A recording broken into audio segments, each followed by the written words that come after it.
Waungwana, asalamu alaikum. Napika maandazi. Jamani, haya ni maandazi, si mahamri.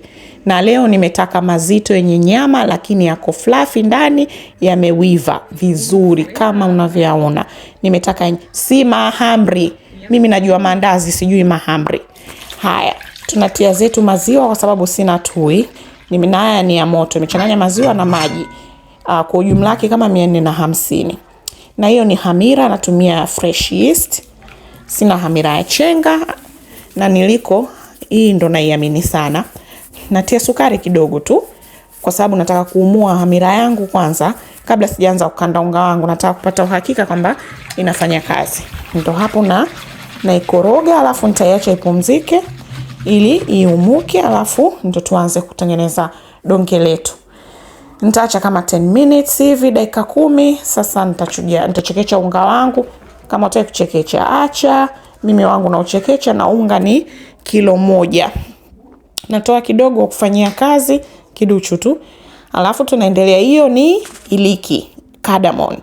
Ndo naitia hapo. Mimi napenda kutia chumvi. Si lazima.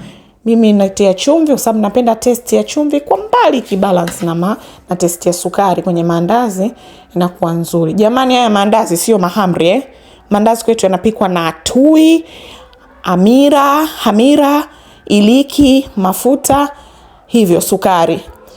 Ndo kama kwenu mwaita mahamri sawa. Lakini haya mimi ni maandazi. Na maandazi hayatui baking powder kama wengine wanavyosema, maandazi ni yenye baking powder. Si kweli. Kwangu kwetu sisi Tanzania maandazi yana hamira. Wala na hatuna habari za mahamri. Haya, tuendelee.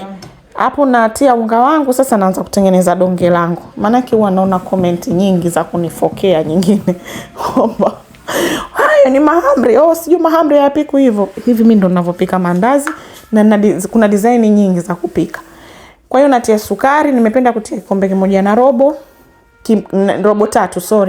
Robo tatu ya kikombe. Nimependa kutia hivyo ili yawe na utamu. Unaweza kutia kikombe kimoja. Naendelea kukanda donge langu, unaingiza maji kidogo kidogo ili usije ukatia mengi, alafu kwa sababu ngano ikiwa na sukari nyingi inalainika haraka.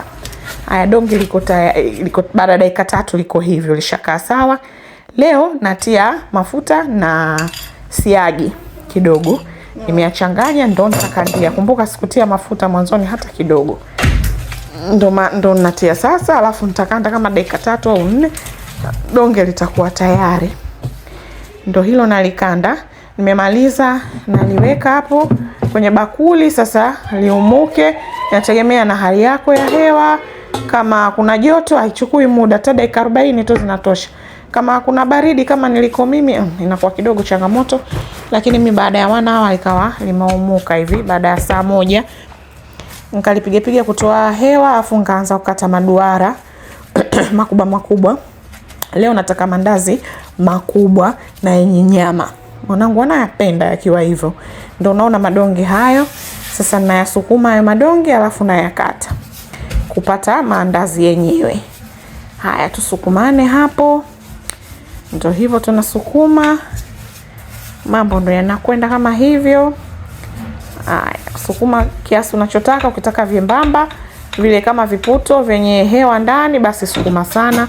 Ukitaka kama yangu haya yamejaa, basi sukuma kiasi. Ndio nakata hapo katikati kupata maandazi.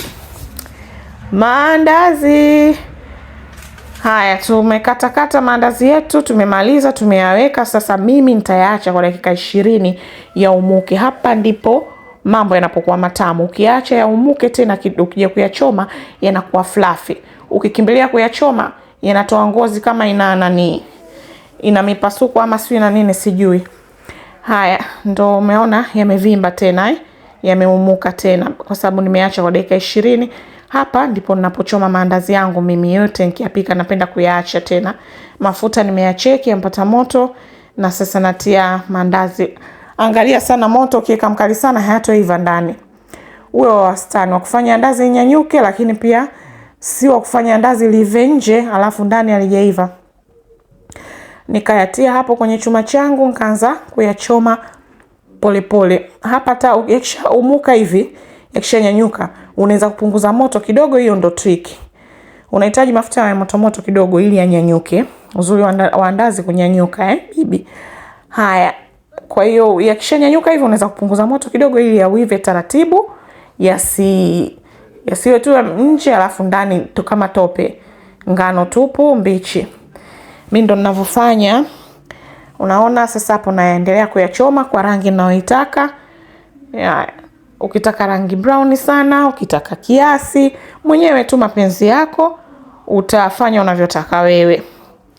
Yangu mimi ndo hayo niliyachoma. Na angalia choma chako, hakikisha ukiyaweka unaweka na nafasi kidogo, yasijae sana kiasi kwamba hadi kuyageuza iwe tabu. Maana mandazi nayo kizungumkuti yanaweza kukuzingua kwenye kuyageuza. Haya, tupike hapo. Unaona yanaiva taratibu. Na sasa hapa yani yashakamilika, yashawiva.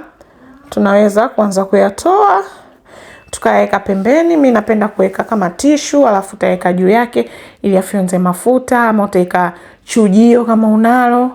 Kwanza yachuje alafu ndio tie kwenye chombo chako pia sawa. Okay, tumechoma hiyo round. Nikachoma round kadhaa, 5 au 6. Kwa sababu yalikuwa kidogo mengi, ni kilo nzima, na hapo ndio nimekata makubwa.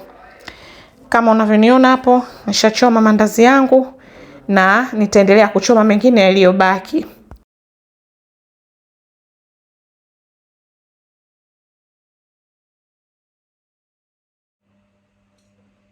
Haya, tulishachoma, tumemaliza. Kama unavyoona mandazi yamemalizika yote na nimeshayatia kwenye kisinia changu. Makubwa yana nyama na ndani yameiva kama nilivyokuonyesha mwanzoni mwa video. Haya, asanteni sana, tukutane tena wakati mwingine Mwenyezi Mungu akitupa pumzi. Kwa leo upishi wa maandazi umeishia hapa. Hivi ndivyo ninavyopika maandazi, na mimi huwa napika njia tofauti. Kusema kweli, mapishi ni kujaribu tu njia mbalimbali. Kwa heri.